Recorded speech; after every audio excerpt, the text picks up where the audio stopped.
네, 수험생 여러분 안녕하십니까? 저는 인하대학교 입학팀장 최원우라고 합니다. 반갑습니다. 수험생 여러분 요새 근심이 많으실 것 같습니다. 일단 수능 시험이 좀 어려웠고요. 또 우리 코로나19 확산세가 지속돼서 입시를 준비하시는데 많은 어려움이 있을 거라고 생각이 됩니다. 인하대학교에서는 그나마 여러분들의 걱정을 덜어드리기 위해서 인하대학교에 지원하시는 만큼은 인하대학교에 대한 학사와 학교에 대한 안내를 충실히 드리고 입시 결과 설명을 상세하게 드리기 위해서 동영상을 만들게 되었습니다. 동영상은 크게 두 부로 나누어지는데요. 첫 번째는 입학처장님과 함께 인하대학교와 학과에 대해서 자세히 알아보는 시간이 되겠고요. 두 번째는 입학 책임사정관님과 입시 결과에 대해 상세히 분석하고 지원할 수 있는 전략을 짜는 그런 도움을 받는 시간이 되겠습니다. 먼저 지금 이 자리에 입학처장님께서 나와 계신데요. 인하대학교 김현정 입학처장님이십니다. 소개 부탁드리겠습니다. 저는. 네, 안녕하세요. 안녕하세요, 수험생 여러분. 만나 뵙게 돼서 반갑습니다. 올 한 해 고생 많으셨고요. 또 좋은 결과 앞으로 있으시기를 바랍니다. 인하대학교에 대해서 많이 궁금해하실 텐데요. 인하대학교에 대해서 저희가 마련한 동영상을 보시고 인하대학교에 대한 안내와 또 입시 결과에 대한 자세한 내용 확인하시기 바랍니다. 네, 네, 처장님. 먼저 저희 가장 처음 들어가야 되는 상황인데요. 인하대학교 하면 저는 인천의 하버드라고 알고 있습니다. 그래서 우리 수험생들도 많이 그렇게 이해를 하고 있을 텐데 정확하게 우리 인하대학교의 역사와 학교명에 대한 어원을 좀 말씀해 주시면 도움이 될 것 같습니다. 인하대학교는 인천의 하버드라고도 많이 알려져 있는데요. 원래는 인천 하와이에서 어원을 가져왔습니다. 인하대학교 명칭은 인천의 인, 하와이의 하를 기본으로 해서 인하라는 단어로 또 인하대학교라고 개교를 했습니다. 1950년대 하와이로 이주하신 이주민들의 소중한 성금과 또 국고 재원으로 인하대학교가 설립이 되었는데요. 이주민들이 고국 방문 시 타고 오셨던 비행기가 있습니다. 그래서 그 비행기가 현재는 인하대학교 교정에 전시되어 있는데 그 비행기를 타고 오셔서 또 소중한 성금을 전달해 주시고 또 국고 재원금과 함께 인하대학교가 개교하게 되었습니다. 오늘날에는 인성과 지성을 갖춘 인재, 하늘을 날다라는 마음으로 인재 양성을 위해 최선을 다하고 있습니다. 네, 멋있는 것 같습니다. 인성과 지성을 갖춘 인재, 하늘을 날다. 이래서 인하대학교라고 하면 세련돼 보이는데요. 말씀하신 김에 우리 인하대학교의 교정과 캠퍼스에 대해서 조금만 더 설명해 주시겠습니까, 사장님? 인하대학교가 많이 궁금하실 텐데요. 먼저 캠퍼스를 소개해 드리겠습니다. 인하대학교는 미추홀구에 있는 본교 캠퍼스와 송도국제도시에 있는 항공우주융합 캠퍼스 두 곳에서 우수한 인재를 양성하고 있습니다. 넓은 평지에 위치한 본교 캠퍼스는 학생들이 학업에 집중할 수 있도록 조용한 캠퍼스 분위기를 갖고 있고요. 캠퍼스 곳곳에는 요즘 중요하게 생각하는 팀 프로젝트를 위한 스터디 라운지와 또 여러 공간이 확보되어 있어서 학생들의 학업에 도움을 주고 있습니다. 인천은 항공, 해양, 다양한 교통, 물류, 인프라를 자랑하고 있는데 송도 신도시는 특히 바이오 혁신 도시로서 성장을 하고 있죠. 그래서 이 모든 인프라의 중심에는 인하대학교가 있다고 생각을 합니다. 또 산업계와 연계한 프로젝트와 인턴십을 통해서 인하대학교 학생들은 본인의 역량을 개발할 수 있는 기회를 갖고 있습니다. 보시는 그림은 우리 학교가 자랑하는 송도국제도시에 위치한 항공우주융합 캠퍼스입니다. 이 캠퍼스는 산학융합을 위해 조성이 되었는데요. 항공우주 전문 인재를 양성하기 위해서 또 항공기 개발 사업에 대한 연구, 소재 부품 장비에 대한 연구 등을 통해 인재 양성과 함께 593억이 투자되어서 만들어졌습니다. 올 9월에 오픈한 항공우주융합 캠퍼스는 앞으로도 GE, 보잉, 또 에어버스와 같은 기관들과 관련 분야 연구를 촉진할 예정입니다. 설명을 들으시니 인하대학교에 대한 관심이 더 많아지셨을 텐데요. 어떻게 방문을 할 수 있는지 우리 팀장님께서 좀 자세히 말씀해 주실까요? 아마 오래전 인하대학교를 아시는 분들은 저희 인하대에 오시려고 하면 그 서울에서 오는 1호선 1호선을 타고 주안역이라고 하는 곳에서 버스를 또 한 30분 정도 탔어야지 이제 도착하는데요. 뭐 한 가지 말씀드리면 이제 인하대역이 개통됐습니다. 수인선에서 연장된 인하대역이 개통됐는데 다른 학교와는 달리 역에서 나오면 바로 학교 앞이기 때문에 학생들이 굉장히 접근성이 많이 이제 향상됐다고 보이고요. 그 또 한 가지는 이제 이 수인선이 결국에 서울에 있는 사당역까지도 경유하기 때문에 우리 서울에 가는 학생들도 접근성이 매우 좋아졌다고 보입니다. 뭐 인하대학교는 이렇게 역도 좋지만 저는 개인적으로 정원이 매우 아름다운 학교 이렇게 표현하고 싶고 드라마라든지 많은 영화들이 인하대학교 정원에서 찍어지는 걸로 알고 있습니다. 자, 그럼 본격적으로 취업률에 대해서 우리 입학처장님께서 설명을 해주시겠습니다. 네, 취업률에 대해서 좀 말씀을 드리겠습니다. 인하대학교의 성과는 많은 지표에서 우수성이 입증되었습니다. 교육 성과, 학업 만족도, 현장 실습, 참여 비율 등에서 좋은 성과를 보여주고 있습니다. 특히 취업률에서는 팀장님께서 말씀하신 것처럼 좋은 성과를 가져왔는데요. 3,000명 이상의 졸업자 배출 30개 대학교 기준으로 상위 3위를 기록했고요. 유지 취업률 또한 3위를 기록했습니다. 이러한 우수성은 인하의 혁신적이고 우수한 교육 프로그램으로 인한 결과입니다.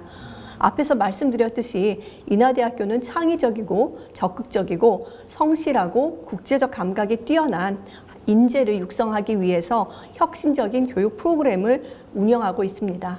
취업률이 상당히 좋은데요. 이제 아마 수험생 여러분들께서는 취업이라는 단순 수치보다 우리 졸업생들이 실질적으로 어떤 기업에 가는지 궁금해할 것 같습니다. 조금 구체적으로 설명해 주시겠습니까? 네, 우리 학생들이 관심 갖는 많은 기업이 있을 텐데요. 그 중에서도 대표적으로 5개 기업을 저희가 선별해서 가져왔습니다. 슬라이드에 보시는, 화면에 보시는 바와 같이 현대자동차, 삼성전자, SK, LG전자, 기아자동차 등의 기업인데요. 이 기업에 취업하는 우리 인하대학교 학생들의 취업률이 상당히 높습니다. 우리 졸업생들이 상당히 좋은 회사에 많이 취업하는 것 같습니다. 취업률이 이제 이렇게 인하대학교는 뛰어난데요.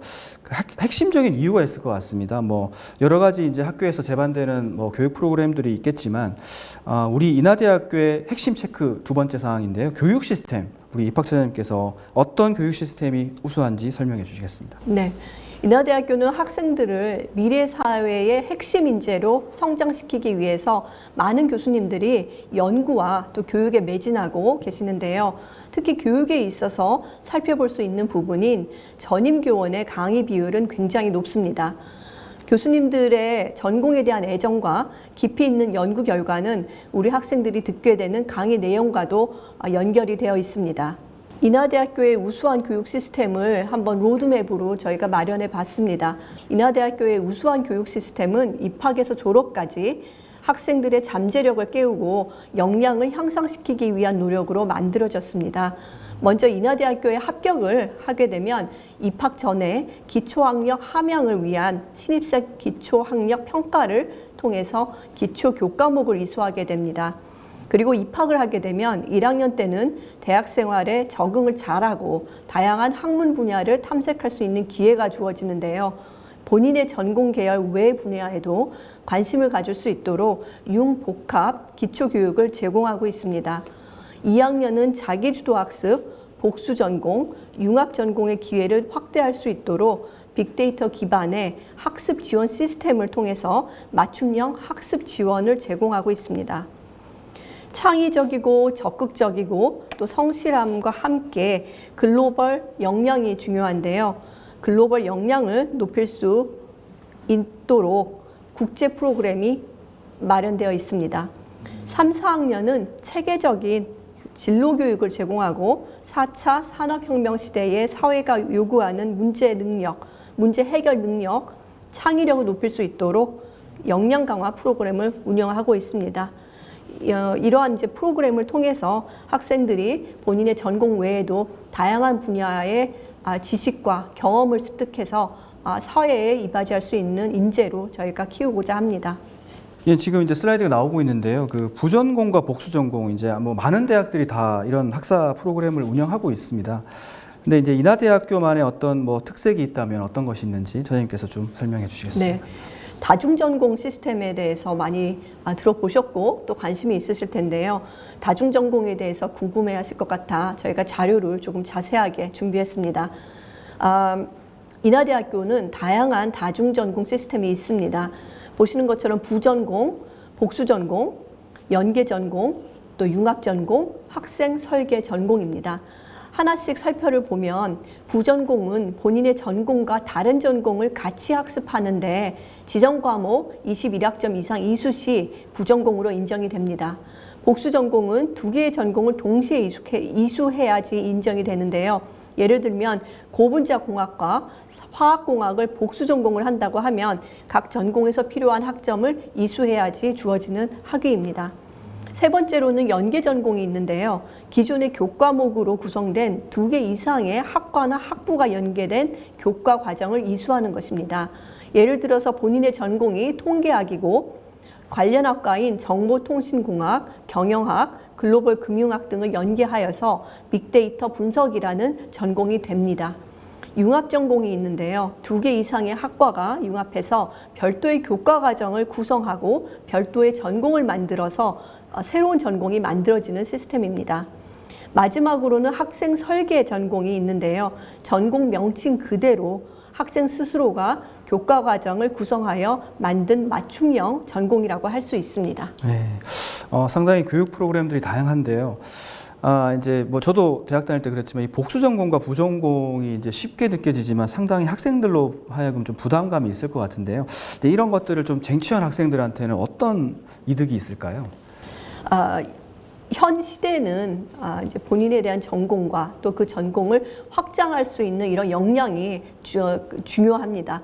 그러다 보니까 인하대학교에서는 다중전공을 굉장히 중요하게 생각하고 있고 학생들한테 다중전공의 기회를 부여하고 있는데요. 저희가 통계 수치학적으로 보면 이제 다중전공을 이수한 학생의 경우 취업률이 상당히 높게 나옵니다. 대략 평균적으로 75% 이상의 취업률을 가지고 오고 있습니다. 그래서 그 학생들의 경우는 굉장히 다양한 분야로 또 본인이 원하는 첫 번째 초이스의 기업에 취업이 되곤 하죠. 일단 사회에서 기업에서 많이 이런 다중전공을 요구한다는 뜻으로 보입니다. 네, 마지막으로 저희 마이크로 전공이라는 게 인하대학교에 생겼는데요. 이게 어떤 건지 좀 설명해 주시겠습니까? 네, 여러분이 보시는 슬라이드에 마이크로 전공이란 단어가 눈에 띄실 텐데요. 마이크로 전공에 대해서 한번 살펴보도록 하겠습니다. 마이크로 전공은 앞에서 말씀드린 다중전공에 대한 이해를 높이고 선도산업과 융합학문 분야에 학생들이 쉽게 다가갈 수 있도록 만든 전공입니다. 많은 학생들이 본인의 전공 외의 분야에 관심이 많이 있지만 어떻게 다가갈지 모르는 경우가 있습니다. 마이크로 전공을 통해서 최신 분야 학문인 AI와 데이터 사이언스, 빅데이터, 스마트 IoT, 디지털 무역 융합, 경영학 등을 접할 수 있는데요. 계절학기 기간 중에 세 과목을 이수하면 인증서를 발급해주고 여러분이 선택하신 복수전공, 부전공 선발 시에도 혜택이 주어집니다. 학생들이 마이크로 전공을 해보고 조금 이제 나한테 맞다 싶으면 조금 더 이제 복수 전공이라든지 부전공으로 이어갈 수 있는 그런 이점이 있는 것 같습니다. 네, 맞습니다. 네, 다음 체크 사항입니다. 뭐 교육 부분도 중요하지만 교수님들의 연구력 상당히 대학으로서는 중요한 부분인데요. 이 부분도 좀 짚어주시겠습니까, 저장님? 앞에서 살펴본 인하대학교의 우수한 평가 결과와 교육과정은 연구력을 토대로 만들어졌습니다. 인하대학교는 정부 지원 사업으로부터 지원받는 많은 연구, 교육 사업이 있는데요. 지금까지 1,001개의 사업을 수주했고 또 금액으로는 대략 1,336억 원을 지원받고 있습니다. 예를 들어서 산학융합지구 조성사업, 에이스 플러스 사업, 대학 혁신 지원 사업, 청년 TLO 육성 사업, 초기 창업 패키지 지원 사업 등이 있는데요. 이러한 사업을 지원받음으로써 학생들에게 보다 좋은 교육 인프라와 교육 과정을 제공할 수 있는 것입니다. 추가로 이제 본 화면에 보시면 그 고교교육 기여대학 지원 사업이라는 게 보이실 거예요. 이 부분은 교육부 지원 사업으로서 대학의 입시 전형과 평가 과정을 살펴보고 지원받는 사업입니다. 인하대학교는 2007년부터 지속적으로 사업에 선정이 되어 지원을 받고 있는데요. 이는 곧 인하대학교 입학의 공정성과 신뢰성을 입증한 것이라고 할 수 있습니다. 너무 많은 사업이 있어서 하나하나 다 보기는 어려울 것 같습니다. 마지막으로 한 가지만 더 말씀해 주시면. 네, 이러한 이제 우수한 연구력은 학생들이 본인의 전공에 대한 관심을 높이고 또 수준 높은 교육을 받을 수 있는 교육 기반을 마련하는 데 중요한 지표입니다. 보시는 것과 같이 대학의 연구력을 나타내는 가장 큰 정부 지원 사업이 있는데 BK21 사업입니다. 올해 BK21 사업에서는 인하대학교는 9위를 달성을 했는데요. 여러분들이 많이 아시는 화학 분야, 생명 분야, 물류 분야, 환경 분야, 다문학 분야에서 좋은 성과를 거뒀습니다. 네, 너무 인하대학교의 교육, 연구 다 이렇게 쭉 한번 짧은 시간이지만 훑어봤습니다. 이제 꼭 이제 아셔야 될 사항이 이제 드디어 나오는데요. 인하대학교가 올해 첨단 융합학부를 개설을 했습니다. 4개 학과 총 180명 정원을 이제 모집을 하고 있는데요. 입학처님께서 나와 계시니까 학과에 대해서 조금 이제 알아보는 그런 시간을 갖도록 하겠습니다. 선생님, 첨단 융합학부 잠깐 설명해 주시겠습니까? 첨단 융합학부에는 총 4개의 학과가 있습니다. 첫 번째로는 인공지능공학과, AI 학과라고도 하는데요. 그 AI 학과는 AI 활용과 응용에 대비하여 신설된 학과입니다. 인공지능 프로그래밍, 인공지능 창의 설계, 알고리즘, 인공지능 확률론, 인공신경망, 인공지능 프로젝트 등의 교과목을 통해서 소프트웨어 우수 인력을 양성하고자 하는 학과입니다. 다음으로 보시는 학과는 데이터 사이언스 학과입니다. 데이터 사이언스 학과는 데이터를 기반으로 이루어지는 4차 산업혁명 시대에서 핵심적인 역할을 할 데이터 사이언티스트를 육성하기 위해서 만들어졌습니다. 교과 과정을 보시면 데이터의 수집과 저장, 처리, 분석을 위해서 이론적 교육과 융합을 통하여 분석의 결과를 적용할 수 있는 실무적 교육으로 구성이 되어 있는데요.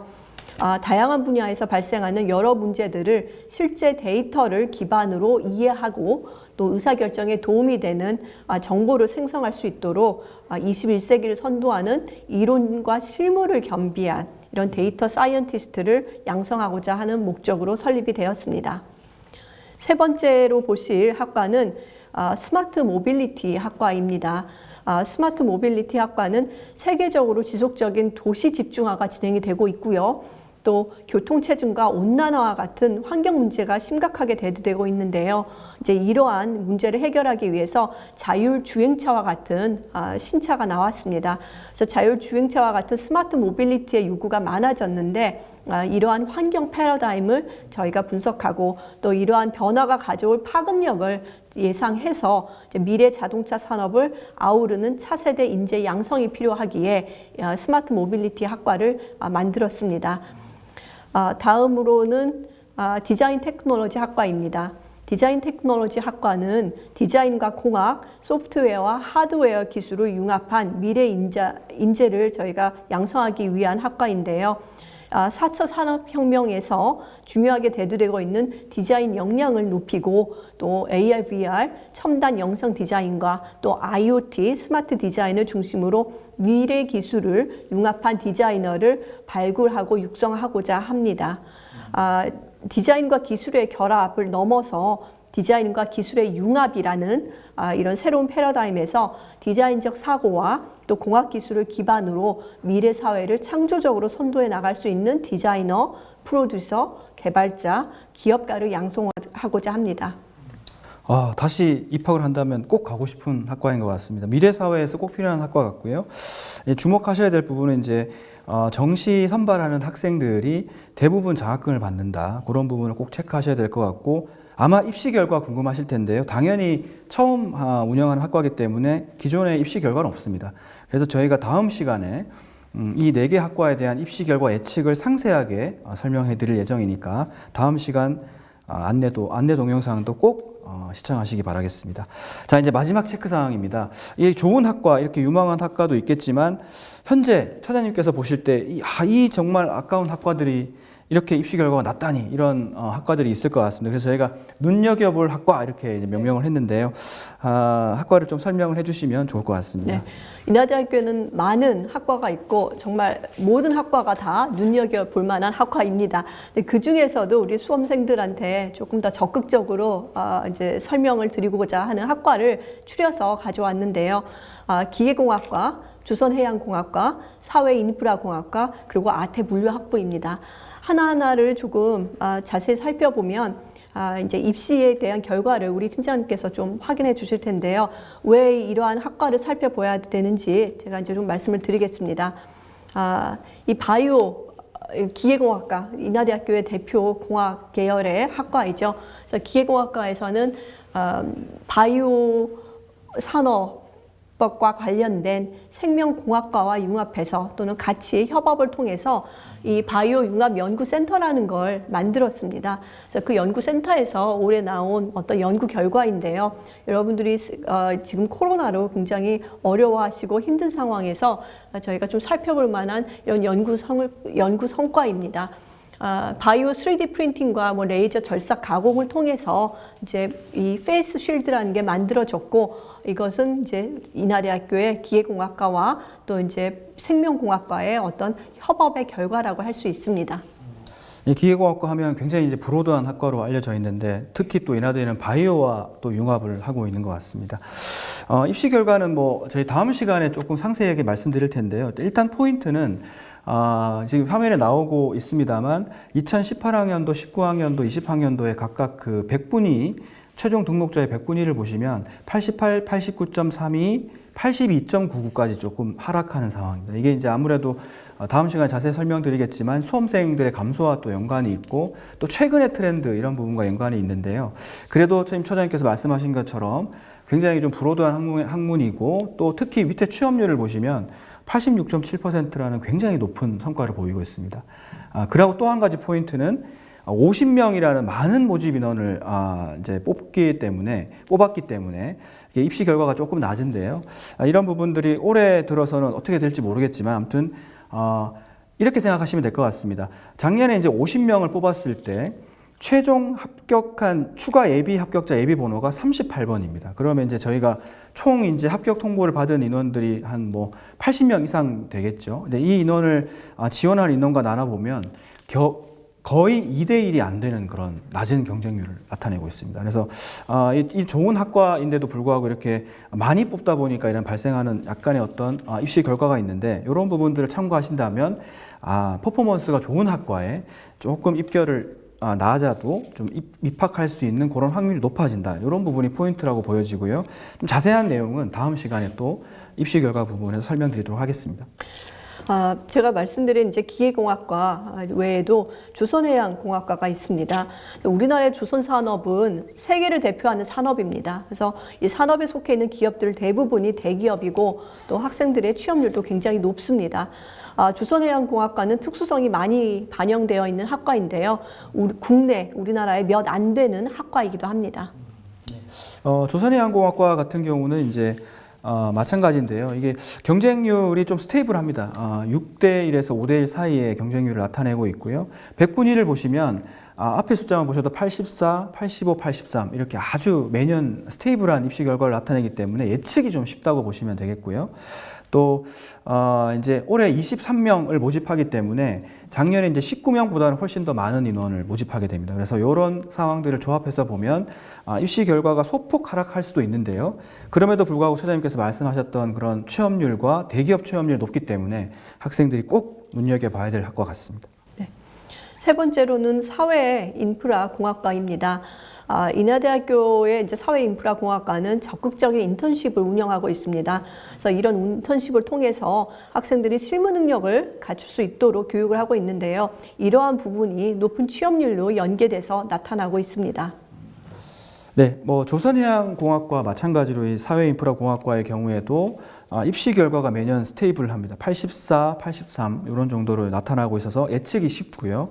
또 한 가지 올해 이제 좀 자세히 보셔야 될 사항은 2020학년도에 11명을 모집했고요.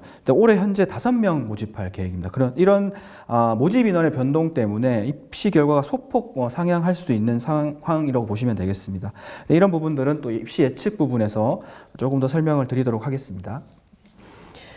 지금까지는 공학 계열에 대한 부분을 저희가 살펴봤는데요. 사회계열, 사회과학계열 학과 중에서는 아태물류학부가 있을 것 같습니다. 우리나라 최초의 물류학과이고 또 인천국제공항공사와 협력을 통해서 다양한 지원을 받고 물류산업을 선도할 이런 인재를 양성하고 있습니다. 물류학부가 소속된 경영대학은 국제경영대학 인증인 AACSB를 또 인증받은 대학이기도 합니다.